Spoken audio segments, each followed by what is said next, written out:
Hi everyone, Dr. Suneel Dhand. Welcome to another video. How should doctors communicate? Communication skills for doctors. And this is an important topic because I hear many stories, people recount to me their experiences where they've had negative experiences of how doctors should communicate. And this is very sad, and I want to share this with you so that hopefully next time you can interact with a doctor. Of course, every human has the ability to innately tell if the person they're talking to really cares and whether they're a good communicator. But it's always worth reminding ourselves of these very important things, because in no field is communication more important than in healthcare. And actually, previously, this is going back pre-pandemic, I actually used to teach communication skill workshops to doctors. Now, of course, because of what's happened over the last few years, the medical establishment wants nothing to do with me.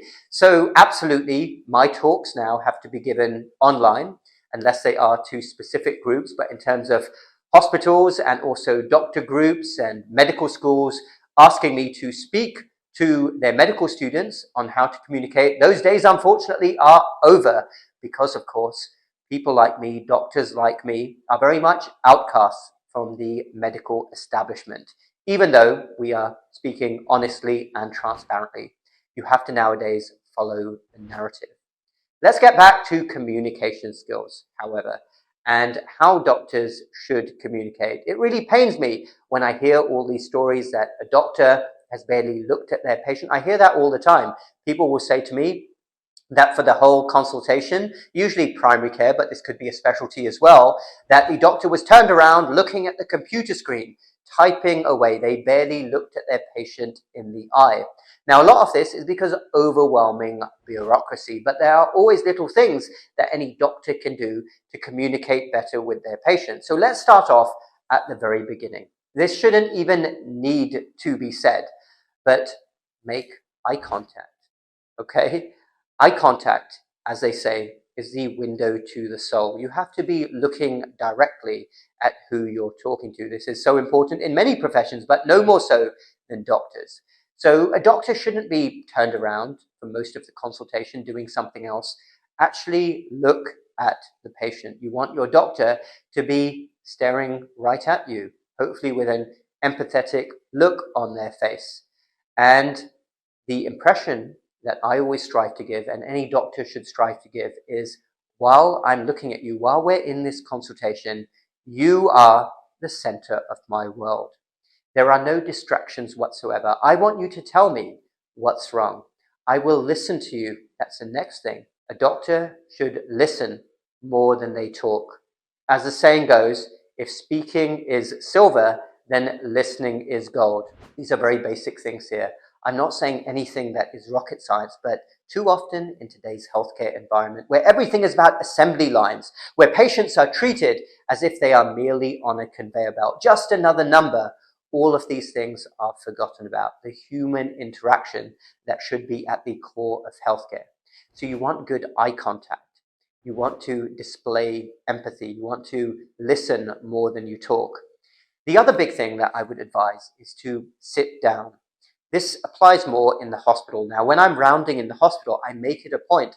I will sit down with the patient at the side of their bed and I will talk to them. I will not tower over them.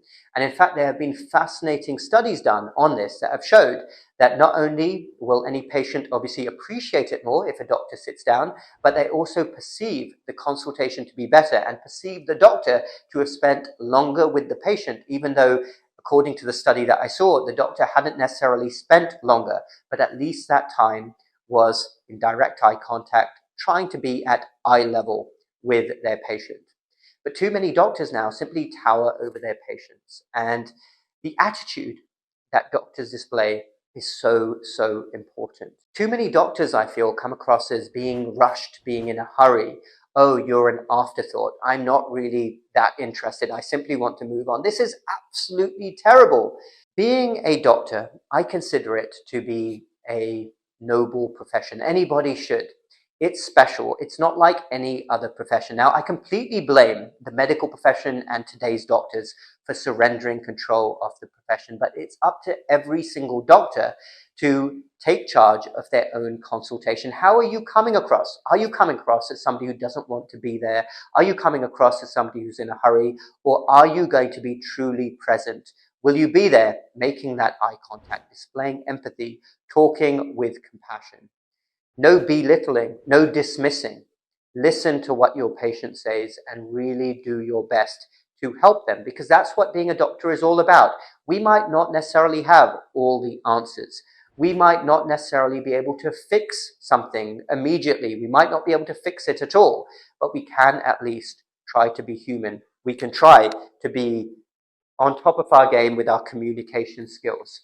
And when I taught communication skills to medical students, doctors, other medical professionals, it's important to remember that although I don't think it's possible for anybody who's inherently a really bad communicator to become an excellent communicator, it is very possible to turn an average communicator into a good one. So I feel like more doctors should be motivated in this way to be better communicators. You can't just dismiss that idea. That is how you're coming across.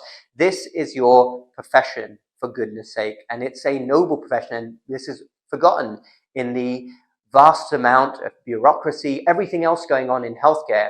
Healthcare at its core is about the doctor-patient interaction. And that is something from a philosophical standpoint that nobody else can touch. Now, let's take me. I'm rounding in the hospital. While I'm there, however long I'm there with the patient, everything else can be forgotten about for a moment.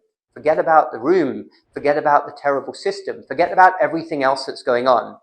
I can at least be a good doctor. I can at least listen to my patient, do my best to help them, at least show them that I care. It's horrible when I hear all these stories of people saying that doctor didn't even seem to care. I mean, why even be a doctor if you don't care?